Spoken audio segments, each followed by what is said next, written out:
Hi అండి, good morning. అందరూ ఎలా ఉన్నారు? మేమైతే చాలా బాగున్నామండి. మీరు కూడా బాగున్నారని అనుకుంటున్నాను. డీమార్ట్ షాపింగ్ వీడియో పెట్టమని చెప్పి ఇద్దరు ముగ్గురు అడిగారనమాట. నాకు పెట్టడానికి అయితే కుదరలేదు. అంటే నేను డీమార్ట్కి వెళ్ళినప్పుడు వీడియో తీయడానికి కుదరడం లేదు, అందుకని తీయలేదు. ఇంకా తీసుకొచ్చిన సరుకులు నేను ఎలా సర్దుకుంటాను, ఏమేమి తెచ్చాను అనేది కూడా పెట్టమని అడిగారు. అదైతే చూపిస్తున్నాను. నేను డీమార్ట్ నుండి పెద్దగా సరుకులు ఏం తీసుకురాను, అంటే మంత్కి సరిపడా మాత్రమే తీసుకొస్తాను అనమాట. అందులో కూడా నేను ఏవైతే రెగ్యులర్ గా వాడతానో అవే ఎక్కువ తీసుకుంటాను.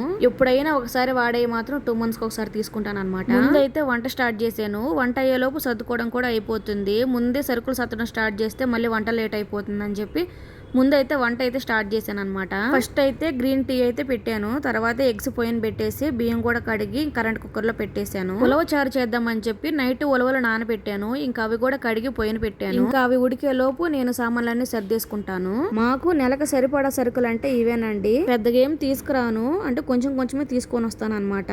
హనీ మాత్రం 2 bottles తీసుకున్నాము, ఎందుకంటే గ్రీన్ టీ తాగుతాం అనమాట రోజు, అందుకే 2 bottles అయితే తీసుకున్నాము. డీమార్ట్ లో కొన్ని గ్లాస్ ఐటమ్స్ అయితే తీసుకున్నాను. అందులో ఈ బాటిల్ అయితే మా వారికి భలే నచ్చిందంట, అందుకే తీసుకున్నారు. ఈ చిన్న గ్లాస్ డబ్బాలు అయితే నాకు భలే నచ్చాయండి. మూత కూడా చాలా గట్టిగా ఉంది, అసలు చూడడానికి కూడా చాలా బాగున్నాయి. 2 అయితే తీసుకున్నాను అనమాట. మరి మా ఇంట్లో ఎన్ని రోజులు ఉంటాయో నాకైతే తెలియదు, కానీ ఈ చిన్న డబ్బాలు మాత్రం కొంచెం స్ట్రాంగ్ గానే ఉన్నాయి. ఇంకొక స్పెషల్ గా మేము తీసుకునేది ఏంటంటే ఈ సోప్ బాక్స్ అయితే చాలా బాగుందండి. మేము ఎక్కువగా జర్నీస్ చేస్తా ఉంటాం కదా, దానికైతే కరెక్ట్ గా ఉంటుందని చెప్పి తీసుకున్నాము. మామూలుగా అయితే బాక్స్ లో గానీ లేదంటే కవర్ లో గానీ పెట్టుకుంటాం అనమాట. ఈ సోప్ బాక్స్ బాగుందని చెప్పి ఇంక తీసుకున్నాం అనమాట. మాకైతే చాలా బాగా యూజ్ అయ్యేది ఇది జర్నీలకి. క్యాప్ కూడా గట్టిగానే ఉంది, అందుకని చెప్పి తీసుకున్నాము. 70 రూపీస్ ఏం పడింది. కాస్ట్ కొంచెం ఎక్కువే, కానీ మాకైతే బాగా యూజ్ అవుతుందని చెప్పి తీసుకున్నాము. టీ కప్స్ అయితే చాలా బాగున్నాయి. ఇంతకు ముందు నేను చూసినప్పుడు అయితే ఒక 300-400 అలాగ ఉండింది, ఇప్పుడు 92 రూపీస్ అన్నారు. ఇక నాకైతే ఆ మోడల్ నచ్చి ఒక సెట్ అయితే తీసుకున్నాను. 92 రూపీస్ అయితే పడింది. తెచ్చిన సరుకులలో ఏవైతే అయిపోయినాయో అవైతే డబ్బాల్లో వేసి పెట్టుకున్నాను. కొన్నిటికేమో అలాగే ఉన్నాయి అనమాట, అయిపోలేదు. అవి మాత్రం ఒక బాక్స్లో వేసి పెట్టాను. డబ్బాలు ఖాళీ అయిన తర్వాత వాష్ చేసుకొని ఇంకా అందులో అయితే వేసుకుంటాను. సర్దడం కూడా ఇంకేం లేదు కదా, ఇంకా అన్ని ఒకే స్టోరేజ్ బాక్స్ అయితే వేసుకున్నాను కాబట్టి ఇంకా అదైతే నేను చూపించలేదు. ఇంకా బ్రేక్ఫాస్ట్ కూడా రెడీ చేసుకున్నాను అనమాట. ఈ రోజు బ్రేక్ఫాస్ట్ లో కీరా, బ్రెడ్, ఆమ్లెట్ అయితే చేశానండి. పన్నీరు అలాగే బ్రెడ్ డీమార్ట్ లోనే తెచ్చాను అనమాట.